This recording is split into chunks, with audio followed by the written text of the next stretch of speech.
કેમ છો મિત્રો? તો હું આજે બનાવું છું જલેબી. તો ચાલો બતાવું કેવી રીતે બને. તો એના માટે આપણે જોઈશે એક વાટકી મેદો. હાલ આપણે જલેબીનું ખીરું બનાવીએ. એક વાટકી મેદો લઈએ,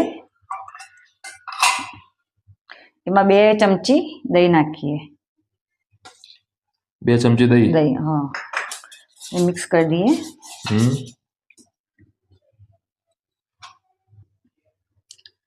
બસ, અને પાણીથી આપણે ખીરું તૈયાર કરીએ.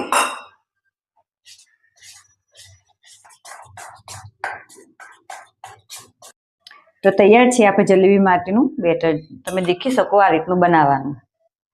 બસ આને આપણે 10-11 કલાક રહેવા દેવાનું. તમે સવારે જલેબી બનાવીએ તો રાતે એને બનાવી દેવાનું. 10 કલાક રાખવું? હા, રાતે આ રીતના ખીરું કરીને એને ઢાંકીને 10-11 કલાક મૂકી રાખવાનું. ઓકે. તો જો તૈયાર થઈ ગયું આપણે બેટર. હવે એક બાજુ આપણે ઘી ગરમ કરવા મૂકીએ. તેલમાં એ તરાય પણ ઘીમાં ટેસ્ટ સારો આવે. ઘીમાં કર્યું આપણે? હા, ઘી ગરમ થાય ત્યાં સુધી આપણે ચાસણી બનાવી દઈએ. ચાસણી માટે જલેબી નાખવાની ને અંદર 1 વાટકી ખાંડ. 1 વાટકી જે ખાંડ લીધી ને એ જ વાટકી પાણી લેવાનું.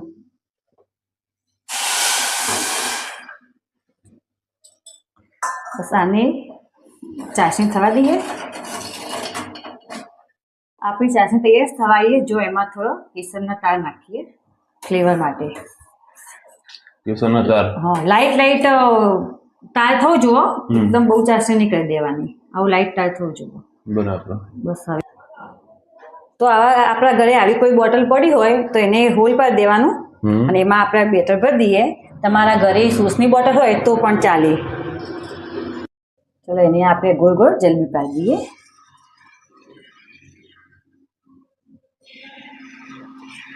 તમારા ફ્લેવર માટે તમે ફૂડ કલર પણ નાખી શકો. કલર માટે ઓરેન્જ કલર થાય ને જલેબીનો. બરાબર. એના માટે કલર નાખવાનો. ફૂડ કલર એટલે ઓરેન્જ કલર થાય જલેબીનો.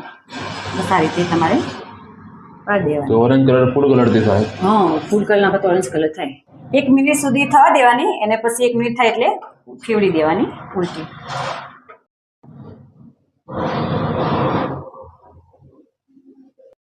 આપણી જલેબી તૈયાર. તો એને આપણે એક એક કરીને ચાસણી નાખી દઈએ. ચાસણી નાખવાની? હા, ચાસણીમાં નાખવાની. ચાસણીમાં 2 મિનિટ સુધી 2-3 મિનિટ રાખવાની. બરાબર. પછી તૈયાર? હા, પછી તૈયાર. 2-3 મિનિટ રાખવાની એટલે ખાંડ પી જાય બધી. બસ, જલેબી આપણી તૈયાર. 3 મિનિટ થઈ ગઈ ને પ્લેટમાં કાઢી લઈએ. 3 મિનિટ આપણે પાણીમાં રાખી ચાસણીમાં?